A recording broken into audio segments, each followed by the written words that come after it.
The government calls Mrs. Ruth Paine.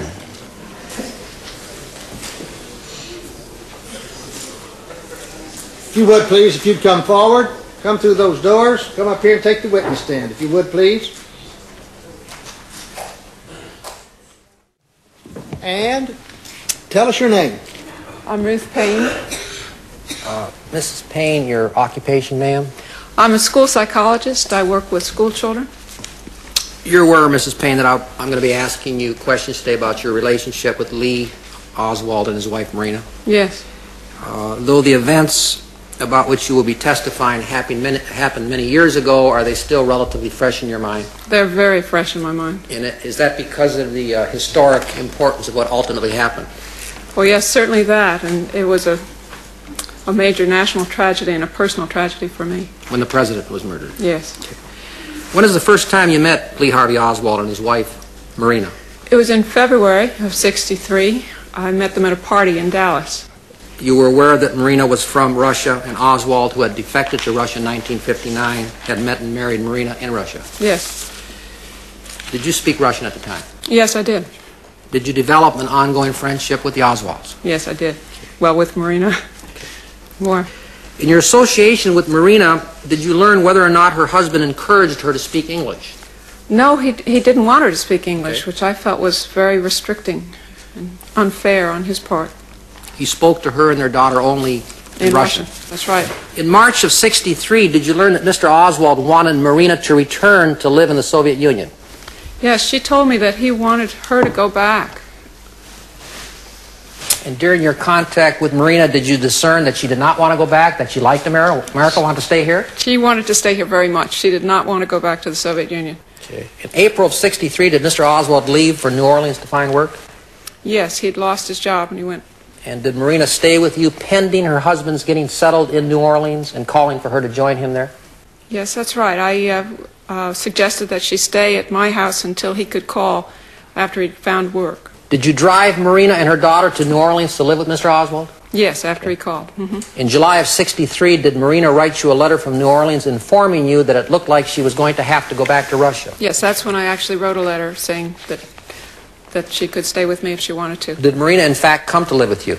Yes, she did. Was that in September of 1963? Yes. Did you drive to New Orleans to pick Marina up? Yes. When you arrived in New Orleans, did you learn or did Mr. Oswald tell you about his political activity in New Orleans? Yes, he said he'd been passing out leaflets, pro-Castro leaflets, and some anti-Castro people had caused a disturbance, and he'd spend a night in jail. Okay. So Oswald remained in New Orleans, and you brought Marina and June, the daughter, back to live with you in Irving? That's right. Did Marina join him when he returned to Dallas, or did she no, continue to stay with you? No, she stayed on. Plan was for her to stay at least until their second baby was born, okay, and she could gather her strength, and then she would join him.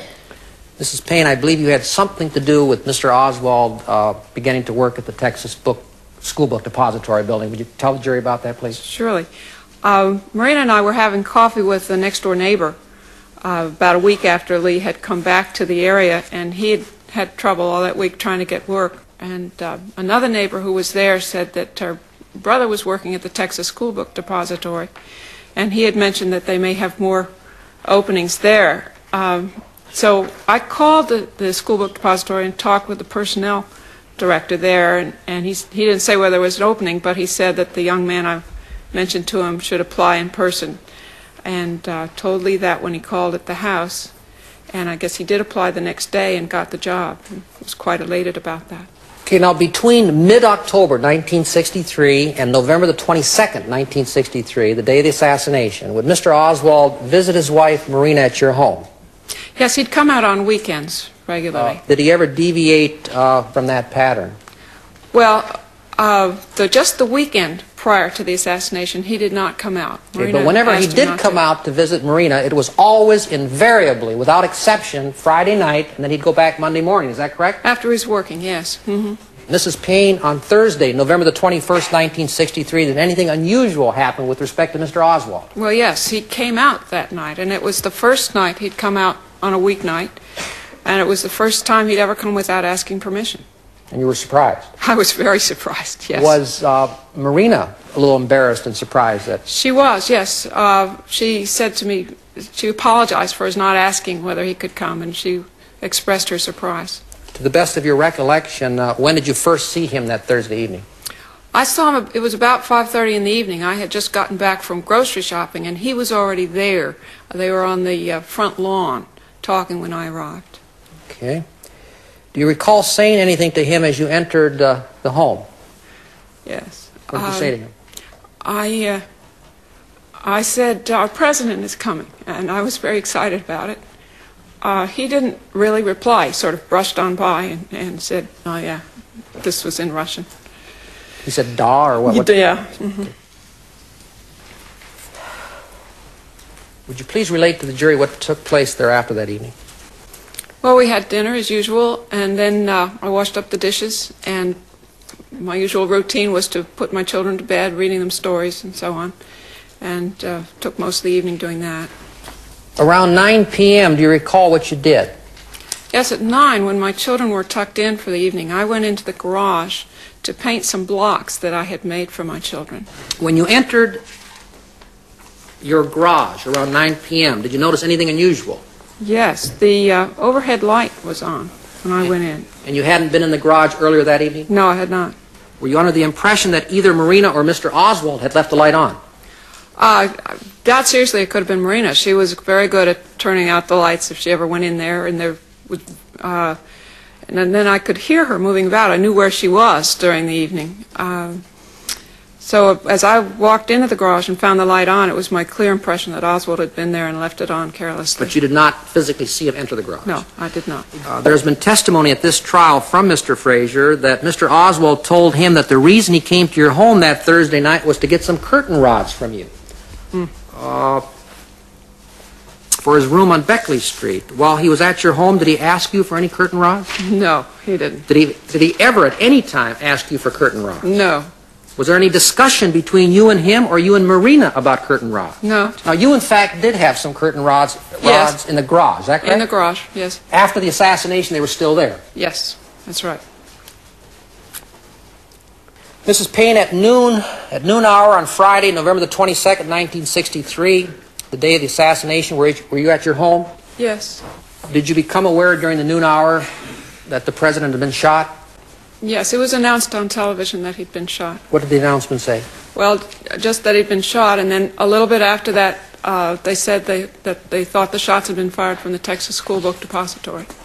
Now, although you knew that Mr. Oswald worked in the Texas School Book Depository building, you didn't suspect him at that point? No, I didn't.